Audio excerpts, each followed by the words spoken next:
আসসালামু আলাইকুম রহমতুল্লাহি ওয়া বারাকাতুহু। স্বাগতম প্রত্যেককে আমার চ্যানেলে। আমি হিমেল রানা সাকলাইন।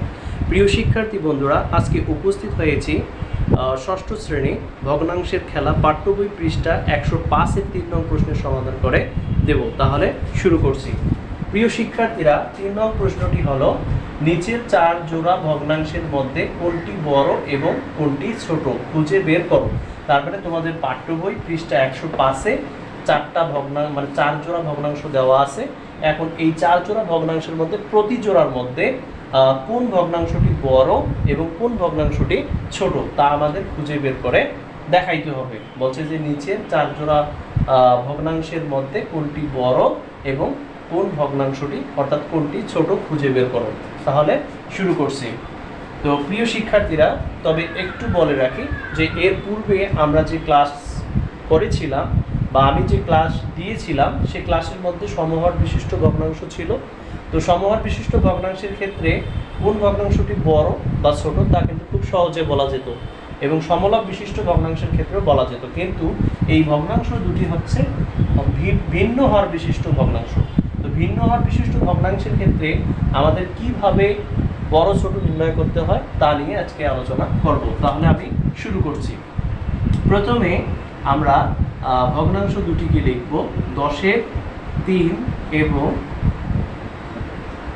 5-এর 2। তাহলে এই দুটি ভগ্নাংশের মধ্যে কোন ভগ্নাংশটি বড় এবং কোন ভগ্নাংশটি ছোট তা যদি আমরা নির্ণয় করি, এটার জন্য কি করতে হবে? আমাকে হরগুলোকে সমহর করতে হবে। আর সমহর করার জন্য হরের লসাগু করতে হয়। এখানে ভগ্নাংশের হর 10 ও 5-এর লসাগু বের করি। তো এটার লসাগু আমরা চাইলে এখানে বের করে দেখাতে পারি, অথবা রাগ করে আমরা লসাগুটি লিখতে পারি। তো এটাকে প্রথমে 5 দিয়ে দেব। 5 × 2 = 10, 5 এককে 5। তাহলে 10 ও 5-এর লসাগু কত হবে?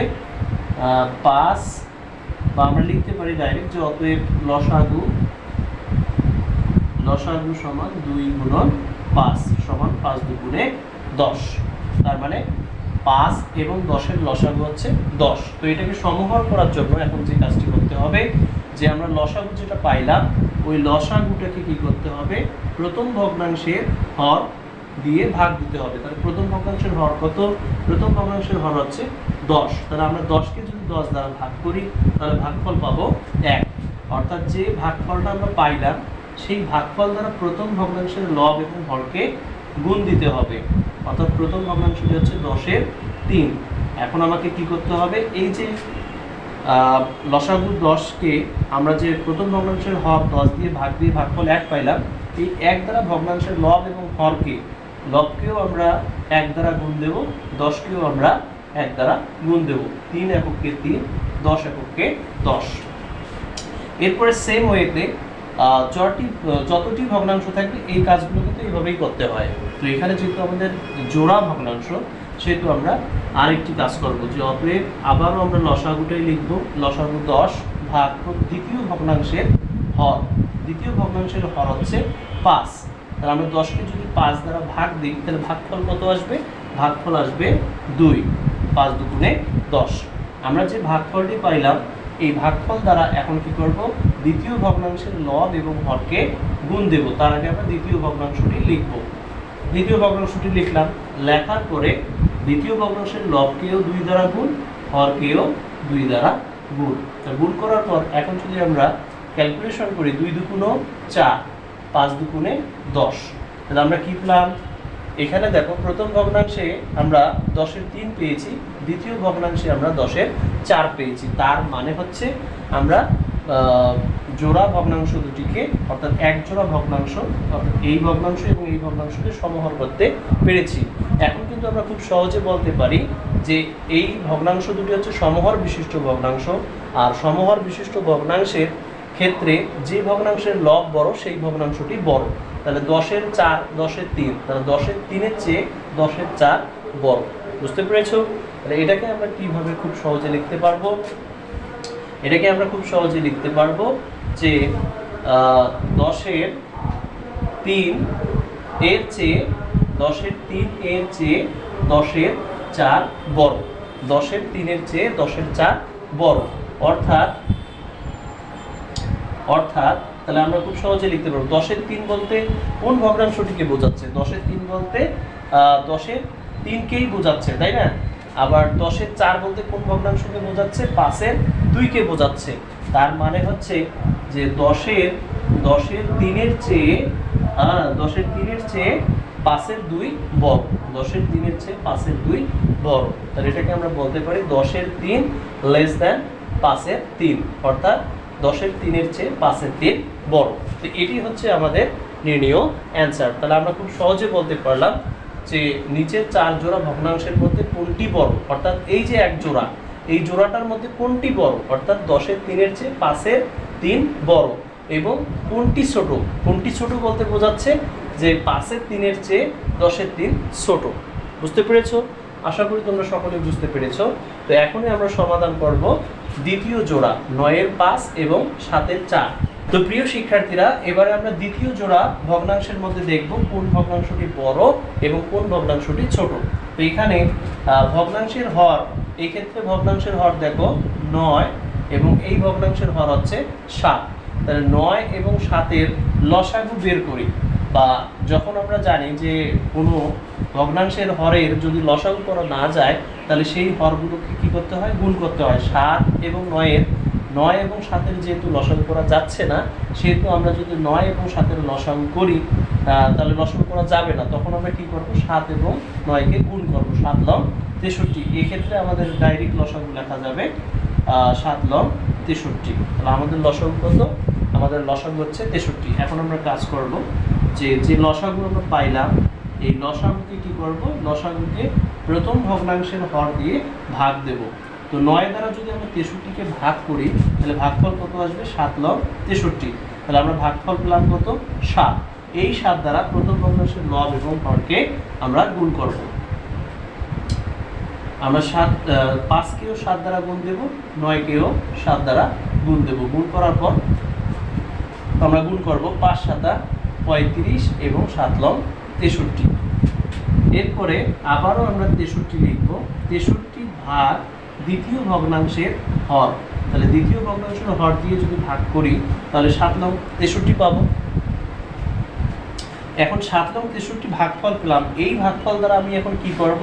এই ভাগফল দ্বারা দ্বিতীয় ভগ্নাংশের লব এবং হর উভয় রাশিকে আমি এখন গুণ দেব। আমি এই দ্বিতীয় ভগ্নাংশ 7-এর 4কেও আমি কি করব? 9 দ্বারা গুণ দেব।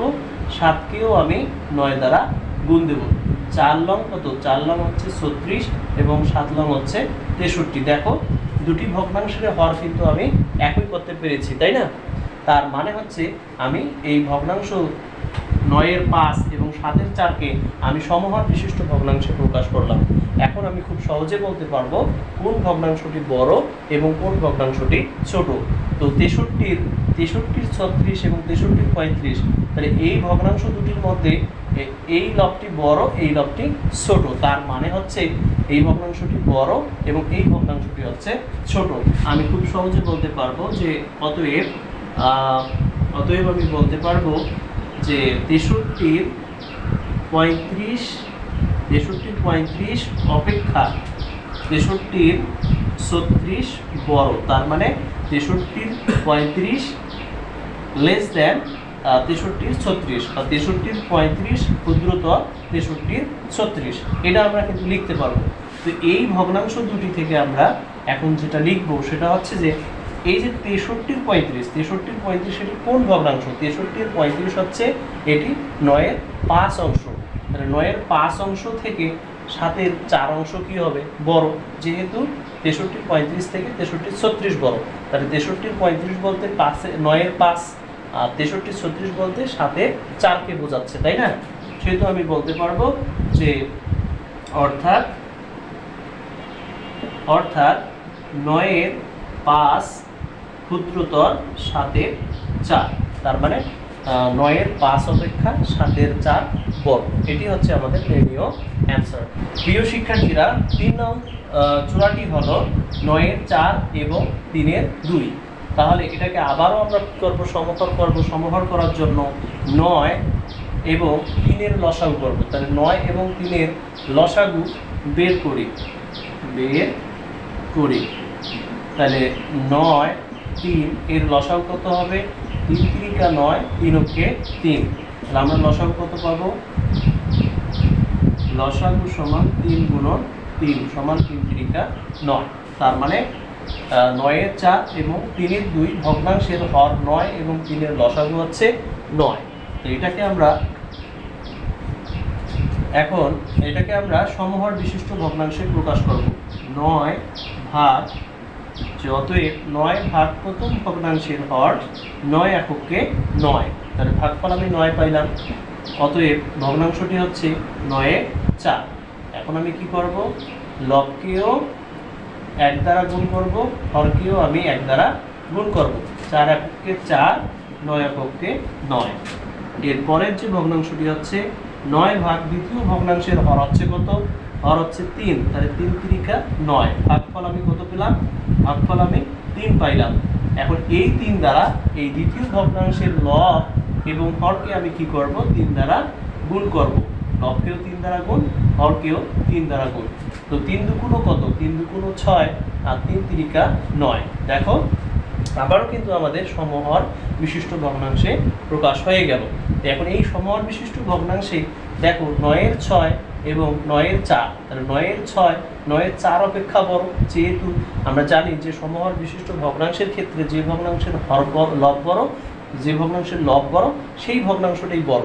তাহলে এই দুটি ভগ্নাংশের মধ্যে কোন ভগ্নাংশের লব বড়? 9 এর 6। 9 এর 6 9 এর 4 অপেক্ষা বড়। তাহলে আমি কি লিখতে পারবো? যে অতএব আমি লিখতে পারবো যে 9 এর 4, 9 এর 4 লেস দেন 9 এর 6। তার মানে 9 এর 4 অপেক্ষা 9 এর 6 বড়। তাহলে অর্থাৎ আমি কি লিখতে পারবো? অর্থাৎ 9 এর 4 মানে কি? 9 এর 4 মানে হচ্ছে 9 এর 4। 9 এর 4 মানে হচ্ছে 9 এর 4। আর 9 এর 6 বলতে কোন ভগ্নাংশ বোঝাচ্ছে? 3 এর 2 কে। 3 এর 2 কে। 3 এর 2 কে। তাহলে আমরা বলতে পারি 9 এর 4 অপেক্ষা 3 এর 2 বড়। তার মানে 9 এর 4 ছোট, 3 এর 2 বড়। এই ভগ্নাংশটি থেকে এই ভগ্নাংশটি ছোট, আর এই ভগ্নাংশটি থেকে এই ভগ্নাংশটি বড়। এটি হচ্ছে আমাদের নির্ণয় সমাধান। প্রিয় শিক্ষার্থীরা, সর্বশেষ যে জোড়াটি চতুর্থ জোড়া, এই চতুর্থ জোড়ার যে ভগ্নাংশ দুটি আছে 15 7 এবং 12 9, এই ভগ্নাংশ দুটির মধ্যে কোন ভগ্নাংশটি বড় এবং কোন ভগ্নাংশটি ছোট তা প্রমাণ করার জন্য আমরা আবারও লিখব যে এখানে ভগ্নাংশের হর 15 ও 12 এর লসাগু বের করি। তাহলে 15 এবং 12 লসাগু কত হবে?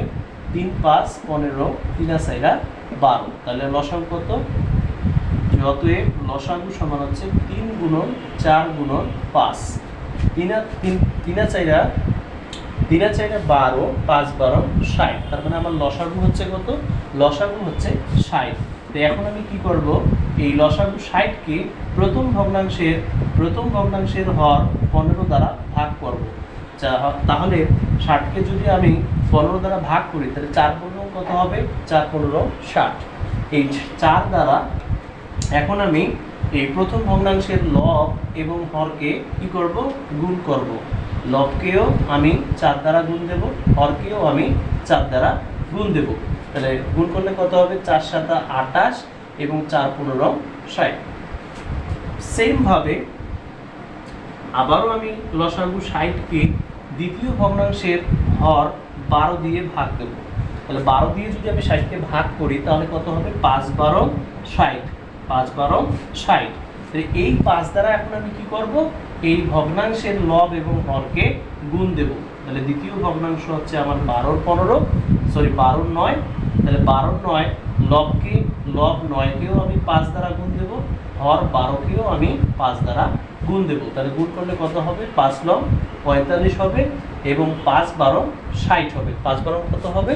5 12 60 হবে। তাহলে দেখো যে 15 7 এবং 12 9 এই জোড়াটাকে কিন্তু আমি সমহর বিশিষ্ট ভগ্নাংশে প্রকাশ করলাম। এখন করার পরে আমি দেখব যে কোন ভগ্নাংশটি বড়। তাহলে 60 এর 45, 60 এর 28। তাহলে এই সমহর বিশিষ্ট ভগ্নাংশের মধ্যে এই ভগ্নাংশের লব কিন্তু বড়। লব হচ্ছে 45 আর এটা লব হচ্ছে 28। তার মানে 28 এর চেয়ে 45 বড়। তাহলে আমি বলতে পারবো যে অতএব 60-এর 28 লেস দ্যান, মানে 60-এর 28 ক্ষুদ্রতর 60-এর কত হবে, 60-এর 45 হবে। তাহলে এটা যদি হয় তাহলে 60-এর 28 বলতে কাকে বোঝাচ্ছে, 15/7-কে।